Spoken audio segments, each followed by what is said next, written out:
దేవుని నామమునకు స్తోత్రం కలుగును గాక. ఈరోజు కొన్ని మాటలు చెప్పాలని వీడియో చేయడం జరుగుతూ ఉంది. కానీ నాకు భయం వేస్తుంది ఏంటంటే, ఇలాగే వీడియో చేస్తూ ఉంటే ఇలాగే అలవాటు పడిపోతుందేమని నేను అనుకుంటున్నా. ఎందుకంటే ఒకసారి రెండుసారి చెప్పి వదలడము అది చాలా మంచిదని మన బైబిల్లో చూస్తున్నాం. ఎవరికైనా పదే పదే చెప్తా ఉంటే మా స్థానం మనం కోల్పోతూ ఉంటాం. కానీ చెప్పక కూడా తప్పదు.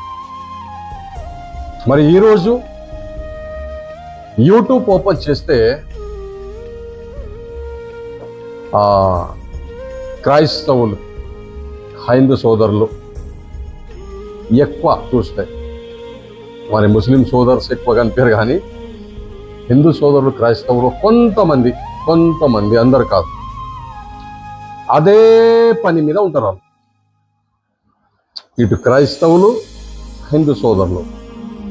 మరి ఆ హిందూ సోదరులో కొంతమంది పేర్లు నాకు ఎక్కువ తెలియదు, కానీ రాధా మనోహర్ దాస్ గారి గురించి ఎక్కువ అయినా ఇంకా ఉన్నారు కొంతమంది, కానీ కొంచెం అప్పుడప్పుడు వాళ్ళు, కానీ ఎక్కువ అంటే ఒక లిమిట్ లేకుండా క్రైస్తవ సమాజాన్ని, క్రైస్తవుల్ని, మరి యేసు ప్రభు గారిని, మరియమ్మని, మరి అందరినీ ఆయన ఒక పనిగా పెట్టుకొని, మరి ఏ హిందూ ధర్మంలో కూడా లేదు. ఎందుకంటే ఏ ధర్మంలో కూడా ఒకరి మీద ఒకరు దోషించుకోవడము, ఒకరి దేవుని ఒకరు తిట్టడము, ఇది ఎక్కడ కూడా ఏ మతంలో కూడా ఇది లేదు. కానీ అన్ని మతంలో మంచివారు ఉంటారు, మరి కొంతమంది చెడ్డవారు కూడా కంపల్సరీగా ఉంటే ఉంటారు. 100%గా ఏ మతంలో కూడా కరెక్ట్గా ఉండరు. మరి దాంట్లో మరి ఈ మధ్యలో నేను యూట్యూబ్లో చూసినప్పుడు ఎక్కువ ఇష్టం వచ్చి, లిమిట్ లేకుండా తిట్టడము, ఇష్టం వచ్చినట్ల దుర్భాషలు మాట్లాడము, ఇవన్నీ నేను ఈ రాధా మనోహర్ దాస్ లో నేను చూశాను. మరి క్రైస్తవులు ఒకవేళ అడిగితే రాధా మనోహర్ దాస్ గురించి చెప్తే, ఈ క్రైస్తవులు కూడా చాలా మంది, అందరూ ఒక రకంగా ఉండరు కదా, చాలా మంది మరి రాధా మనోహర్ దాస్ అనే వ్యక్తి అలాగా ఇలాగా బాగా వీళ్ళు కూడా చెప్పడం చూస్తాము. తర్వాత డిబేట్ అనేది, మరి డిబేట్ క్రైస్తవ సేవకులు మరి డిబేట్లో చాలా చైనాలో మరి మీడియా ద్వారా ఒక ఛానల్లో కూర్చొని, మరి వారు ఏం సేవ చేస్తారో, మరి ఎప్పుడు సేవ చేస్తారో తెలియదు, కానీ మరి యూజ్ గురించి చేస్తారా, పేర్లు గురించి చేస్తున్నారా మరి తెలియదు, కానీ కూర్చొని చాలా గంట ఆర్గ్యుమెంట్ చేస్తూ ఉంటారు. ఏ మతమైనా ఉండొచ్చు, మీ తండ్రి గురించి మీరు గొప్పగా చెప్పుకోవచ్చు, కానీ ఎదుటి వారు తండ్రి మంచోడు కాదనని ఎవరికి అధికారము లేదు. అసలు డిబేట్ గురించి మరి బైబిల్ అధికారం ఇస్తుంది. డిబేట్ చెయ్యొద్దని బైబిల్లో మనం వాక్యం చూస్తాం. ఆర్గ్యుమెంట్లు, ఒకరికొకరు రెచ్చిపోవడము, ఇది చెయ్యొద్దని మన బైబిల్లో చూస్తాం. ఓకే, రాధా మనోహర్ దాస్ అనే వ్యక్తి చాలా ఇష్టం వచ్చినట్టు తిడుతా ఉన్నాడు అనుకుందాం, కానీ దేవుడు అనేవాడు, మీరు ఏ దేవునికైతే నమ్ముతున్నారో ఆయన మీద వదిలేయాల. అలాంటి వారిని దేవుడు చూసుకుంటాడు. మరి నీవు దేవుడి మీద ఆధారపడి బతికే వాళ్ళు, దేవుడిని నమ్మేవారు, దేవుడు అంటున్నాము, ఈ యుద్ధము మనది కాదు, దేవుడు చూసుకుంటాడు. ఎవరు తప్పు చేసినా దేవుడు అనేవాడు ఒకడు పైన ఉన్నాడు, ఆయన చూసుకుంటాడు. కానీ మనమే రెచ్చిపోయి నువ్వు అలా అన్నావు, ఇలా అన్నావు అని, మరి రాధా మనోహర్ దాస్ గారి గురించి బైబిల్లో ఏమంటుందంటే, వారిని మనం ఏమి అన్నోద్దని బైబిల్ చెప్తుంది. రాధా మనోహర్ దాస్ చాలా మంది నాకు కామెంట్స్ కూడా పెట్టవచ్చు, మీరు ఏం చెప్పినావు బ్రదర్, అలా ఇష్టం వచ్చినాడు తిడుతున్నాడు, ఏం అన్నోద్దంటే పెడతారు, కామెంట్ చాలా మంది పెడతారు. కానీ వాక్యం ద్వారా మనం మాట్లాడదాం. అసలు బైబిల్ ఏం చెప్తుంది? ఒకవేళ రాధా మనోహర్ దాస్ క్రైస్తవ సమాజాన్ని, క్రైస్తవుల్ని తిట్టినప్పుడు మరి మనము ఏమి చేయొద్దా? వారిని ఎదురు ఒకటి తిడితే రెండు తిట్టల్లా, లేకుంటే మనం కాముష్గా సైలెంట్గా ఉండాలన్నా? బైబిల్లో చూద్దాం. ఒకవేళ మరి యేసు ప్రభు గారు ఈ లోకానికి వచ్చి మానవ రూపము ధరించి లోకానికి మన గురించి వచ్చి మన బైబిల్ ప్రకారము మనుషు చేసిన పాపం తన మీద మోసుకుని మౌనంగా ఉండి తన ప్రాణం ఇచ్చింది మనం అందరం చూస్తూ ఉన్నాం. శిష్యులు కాళ్ళు కడగడం, ఇవన్నీ యేసు ప్రభు గారు మరి నేర్పించిన ఒక బాట. ఇది మీరు ఇలాగా ఉండుడి, ఒకరిని ఒకరు సహించుకోండి, ఒకరు తగ్గించుకోండి, మీ శత్రువుల్ని ప్రేమించండి, మీ పక్క వారిని ప్రేమించండి, మీ పొరుగు వారిని నీ వాళ్ళని ప్రేమించండి. ఇవన్నీ మరి యేసు ప్రభు గారు మనకందరికీ నేర్పించడము బైబిల్లో మనం చూస్తా ఉన్నాం. ఆయన మనిషి రూపంలో ఈ లోకంలో ఉన్నప్పుడు ఇవన్నీ మీరు చెయ్యండి అని ఆయన చేసి చూపేయడము మనం బైబిల్లో చూస్తా ఉన్నాం. మరి రాధా మనోహర్ దాస్ గారు చాలా తిడుతూ ఉంటే మనోళ్ళు కొందరంటారు, మేము ఊకం క్రైస్తవులు అనే పడవారు. నిజంగా మరి ఈ రోజులో చూస్తే ప్రతి ఒక్కరు క్రైస్తవులు. మరి క్రైస్తవులు ఎవరో అది దేవునికి తెలుసు. దేవుడు వచ్చే సమయంలో ఎవరు నిలబడతారో దేవునికి తెలుసు. క్రైస్తవులు అంటే ఎవరు అంటే అందరు క్రైస్తవులు కాదు.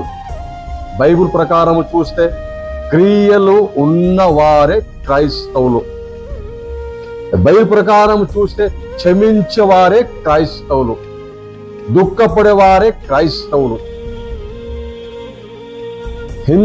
హింసించేవారే హింసని గురిపడేవారే క్రైస్తవులు.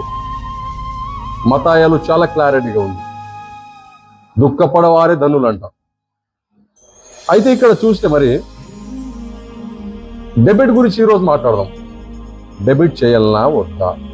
అసలు నిజంగా గవర్నమెంట్కి నేను ఒకటే రిక్వెస్ట్ చేస్తున్నా, ఏ గవర్నమెంట్ వచ్చినా, ఏ గవర్నమెంట్ ఇప్పుడు ఉన్నా, మీకందరికీ నేను ఒకటే రిక్వెస్ట్ చేస్తున్నా, దండం పెట్టి డెబిట్ అనేది బ్యాన్ చేయండి సార్. దీనివల్ల చాలా మతభేదాలు వస్తున్నాయి.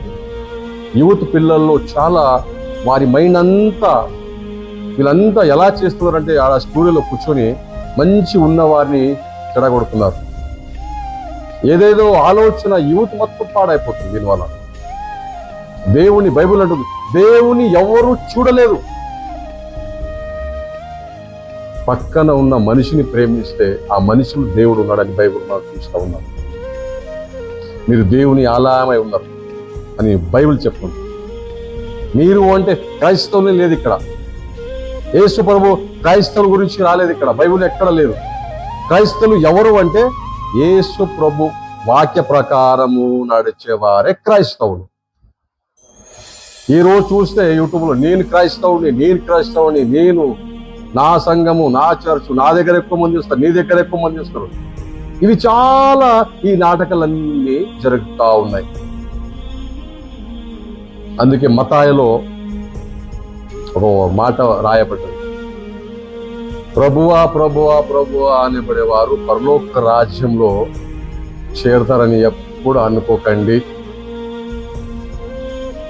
ఎవరున్న వాక్య ప్రకారము, నా చిత్త ప్రకారము నడిచేవారే వారే పరలోక రాజ్యంలో ప్రవేశిస్తారంట.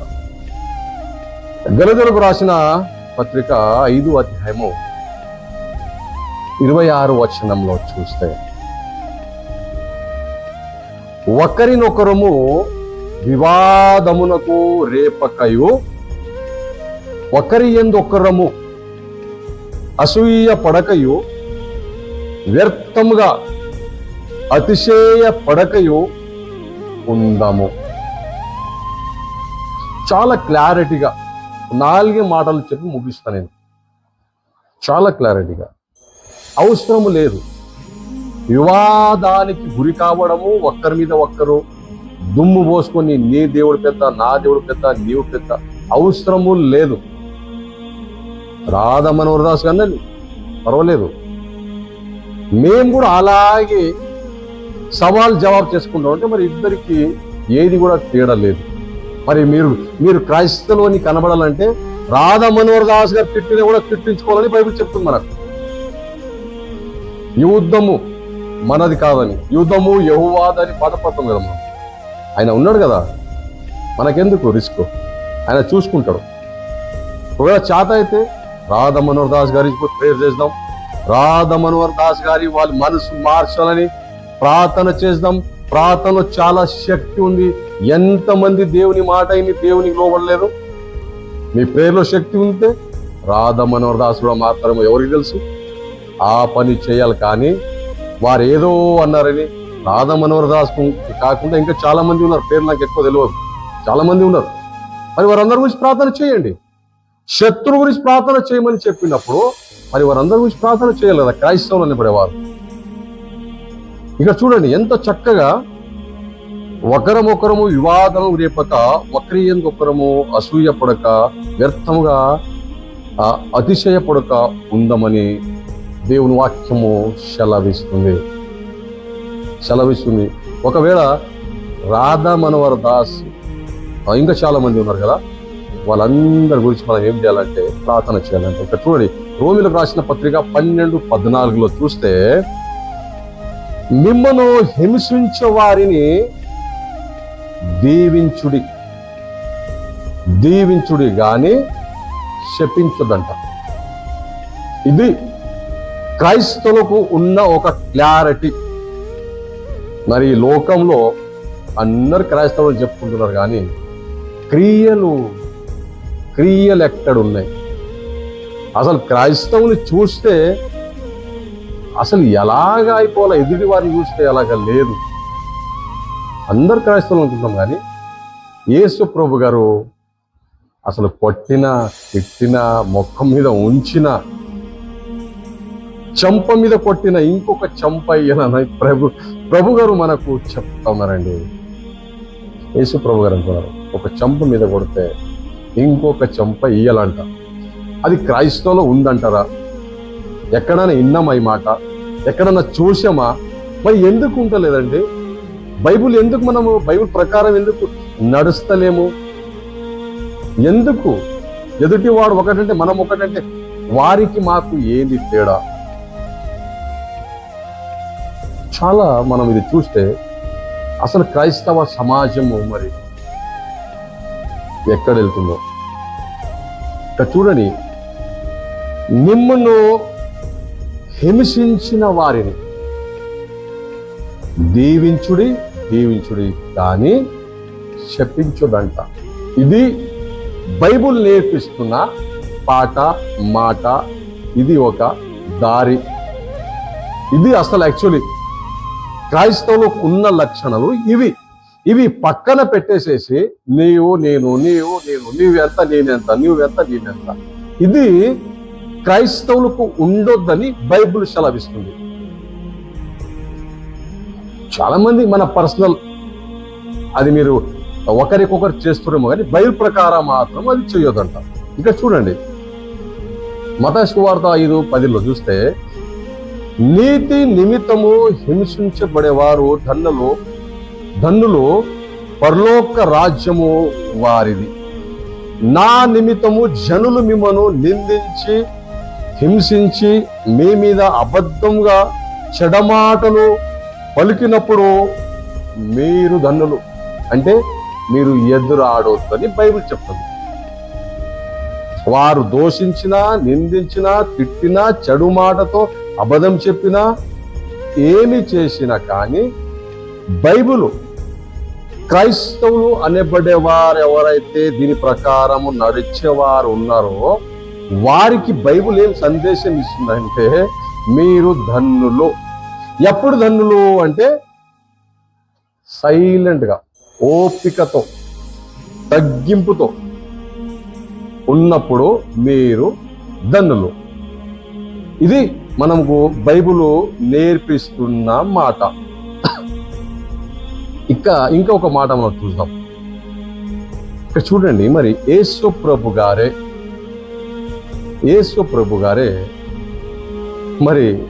ప్రభు గారిని సిలువకేసినప్పుడు రైట్ సైడ్, లెఫ్ట్ సైడ్ ఇద్దరు ఎవరు ఉండేవారు? వారు మంచి వారు ఉండేనా? దేవునికి నమ్ముకున్న వారు ఉండేనా? దేవుడు అంటే ఇష్టపడేవారు ఉండేనా? ఏదైనా సమాజానికి చేసిన వారు ఉండేనా? ఎవరికైనా సాయం చేసిన వారు ఉండేనా? వారు దొంగలని బైబిల్లో ఉంది. వారు శిక్ష పడ్డరు, దొంగలుగా ముద్రింపబడరు. మరి దేవుడు అప్పుడే దేవుని గుర్తించిన వాడు ఒకడు. ఎంబడే మరి యేసు ప్రభు గారు ఆయనకి పరలోక రాజానికి తీసుకెళ్ళినని మనం బైబిల్లో చూస్తున్నాం. యేసు ప్రభు గారు అసలు ఎవరి గురించి లోకానికి వచ్చాడంటే చెడిపోయిన వారి గురించి, వారిని ప్రేమించడానికి, పాపం చేసిన వారిని. మరి ఇవన్నీ మనం బైబిల్ చూసినప్పుడు ఎవరో ఏదో అన్నారని దానికి ఒక్కరు ఒక 10 మంది వాళ్ళు వీరు వారు వీరు వారు వీరు ఇది చేస్తే మన దేశంలో ఉన్న యూత్ వారి మైండ్లో ఎలాంటి విషము మనం నింపుతున్నాము, యూత్ని ఎలాగ మనం తయారు చేస్తున్నామండి. వచ్చే జనరేషన్కి మనం ఏం మా మెసేజ్ ఏముంటుందండి? అటు క్రైస్తవులు కావచ్చు, ఇట్లా హైందువులు కావచ్చు, ఏం మెసేజ్ ఇస్తున్నాం? రెచ్చగొట్టే మెసేజ్ ఇస్తున్నాం. మనం ఒకరి మీద ఒకరు చూసి ఒకరంటే ఒకరు ఇష్టపడకుండా ఇవి చెయ్యొద్దని మనకు బైబిల్ చెప్తా ఉంది. బైబిల్ ఎంత క్లారిటీగా, చాలా క్లారిటీగా మనము ఇక్కడ చూస్తూ ఉన్నాం. ఇక్కడ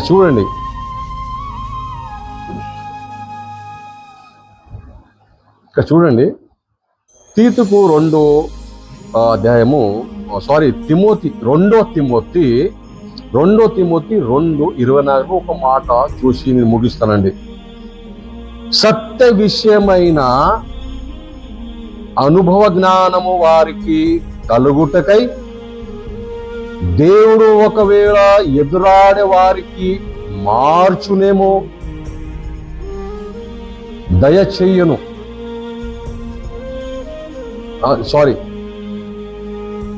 ఎదురాడు వారికి మారు మనసు దయచెయ్యను. దేవుని నామ స్తోత్రం కలుగును గాక. సత్య నిమిత్తమై 2 తిమోతికి 2:24 ఒక మాట మనం చూసుకుందాం. సత్య విషయమైన అనుభవ జ్ఞానము వారికి కలుగుటకై దేవుడు ఒకవేళ ఎదురాడు వారికి మారు మనసు దయచెయ్యను. దేవుని నామ స్తోత్రం కలుగును గాక. వారు మారుతారేమో ఎవరికి తెలుసు, కానీ మనం ఏం చేయాలా? వారిని మార్చాలని ప్రార్థన. ఆ మనసు మనలో ఉందా? ఆ మనసు క్రైస్తవులో ఉండాలంట. ఎదురాడే వారిని, దోషించే వారిని దేవుడు వారికి మారుస్తాడేమో మీకు తెలుసా? వారి గురించి ప్రార్థన చేయాలంట. ఇక చూడండి, కీడుకు రోమిలకు 12:17 మనం ఒక మాట చూస్తే, కీడుకు ప్రతి కీడు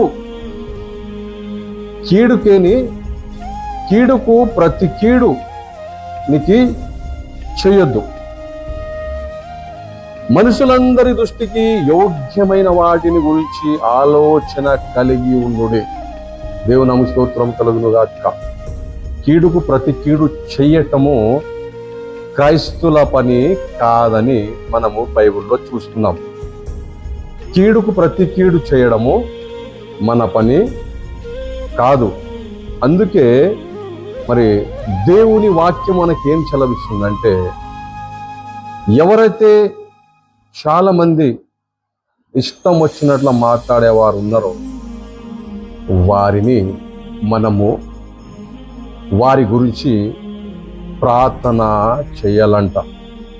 వారి గురించి మనము ఏది కూడా చెడుగా ఆలోచన చేయదని బైబిల్లో మనకు చెప్తా ఉంది. ఇందుకు 3:10 చూస్తే, మతభేదములు కలిగించు మనిషికి 1, 2, 3 సారి బుద్ధి చెప్పిన తర్వాత వారిని విస్మరించు, అంటే వదిలేయడం. పదే మళ్ళా రిపీట్ మనం చెయ్యదు. వారు చెయ్యని పర్వాలేదు, కానీ క్రైస్తవులు అనబడేవారు చెయ్యొద్దని ఈరోజు మనము బైబిల్ వాక్య ప్రకారము మనము చూసుకున్నాం. వాక్యం మనకు సెలవిస్తుంది. వాక్యం మనకు మనం ఈరోజు బైబిల్లో చూసామంటే డెబిట్ అనేది చెయ్యడము మంచిది కాదు. ఎందుకంటే దేవుడే అందరినీ చూస్తున్నప్పుడు, దేవుడే అందరినీ క్షమించినప్పుడు, దేవుడే అందరి గురించి లోకానికి వచ్చినప్పుడు, సరే మరి యేసు ప్రభు గారు ఈ లోకానికి ఓన్లీ క్రైస్తవుల గురించి వచ్చాడా? మనుషుల గురించి వచ్చాడు. ఈ మతాలు పక్కన పెట్టేస్తే బైబుల్ ఏం చెప్తుందంటే మనుషుల గురించి. మత్తయి సువార్త 5:45 ఒక మాట చూసుకుని ముగిస్తాను. ఆయన చెడవారి మీదను మంచివారి మీదను తన సూర్యుని ఉదయింపజేసి నీతిమంతుల మీదను అవినీతిమంతుల మీదను వర్షము కురిపించుచున్నాడు. మీరు మిమ్మను ప్రేమించే వారిని ప్రేమించిన ఎడల మీకేమి ఫలము కలుగును అని దేవుని వాక్యం మనకు సెలవిస్తుంది. ప్రేమించిన వారిని మనం ప్రేమిస్తే మనకు ఎలాంటి లాభం లేదంట. ఎవరైతే దోషిస్తారో వారిని ప్రేమించని బైబుల్ ఒక క్లారిటీగా మనకు చెప్తా ఉంది. కానీ చూస్తే మనము అక్కడ చైనాలో చూస్తే ఒక్కరిని చూస్తే నేనేమి తక్కువ కాదు, నా దేవుడు ఇలా అయితే నీ దేవుడు అలా, నా దేవుడు అయితే ఇదే నడుస్తుంది.